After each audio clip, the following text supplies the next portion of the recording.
Hi everyone, today I'll talk a little bit about what I read on an airplane. So I work from home, but I occasionally have to travel for work. This time I had a pretty long trip, so I had time to read.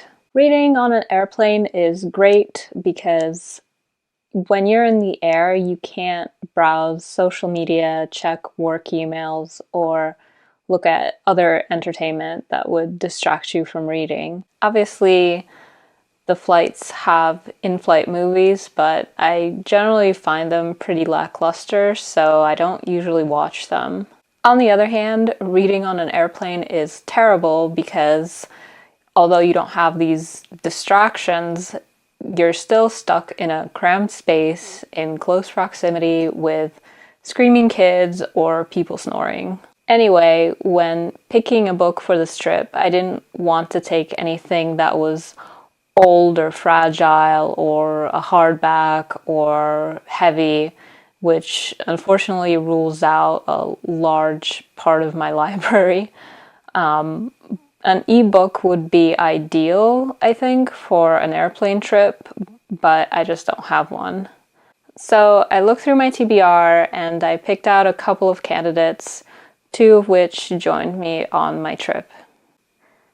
Okay, so these are some of the most tattered fiction paperbacks that I have, so appropriate for just throwing in your purse.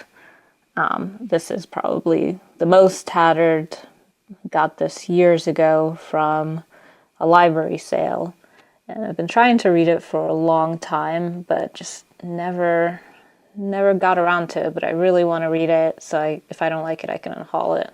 This one I also got, I think, at a library sale, but the premise seems really interesting. It's not like super overly long, but possibly. This one is a really tiny little one by Gabriel Garcia Marquez.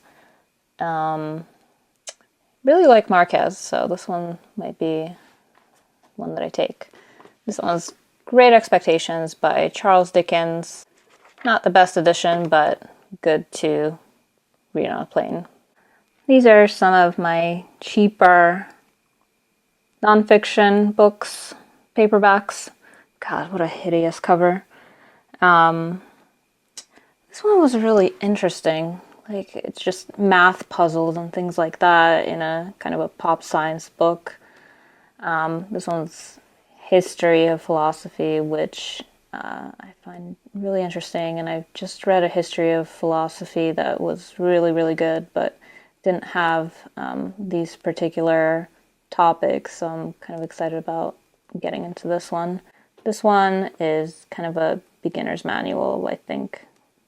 I was leaning more towards nonfiction because no escapism can overcome the horrible reality of economy class.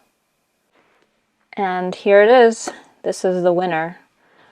I ended up picking this because it has kind of discrete sections that aren't chronological, so I can just dive into whatever section interests me the most and probably complete it.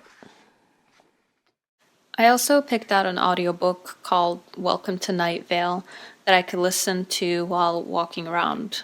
It's a dystopian comedy about a town where all kinds of conspiracies come true. So on the flight there, I read one section of the philosophy book.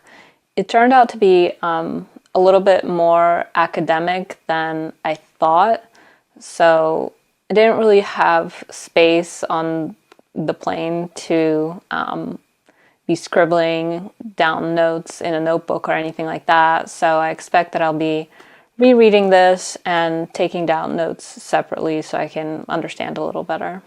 I had more success listening to Welcome to Night Vale. It started out pretty strong. It had like very interesting, kind of mysterious world building, but as I keep listening to it, it's getting a little bit boring, so I'll probably finish it and review it in another video. So all the reading and listening that I did was basically on the flight there, and the flight back was an abject failure because I had to get up at 4 in the morning and ended up sleeping on the plane the entire time. So overall, not my best reading accomplishment. But now that I'm home, at least I can get back into the routine and get back with reading. So thank you for watching, and I'll see you next time.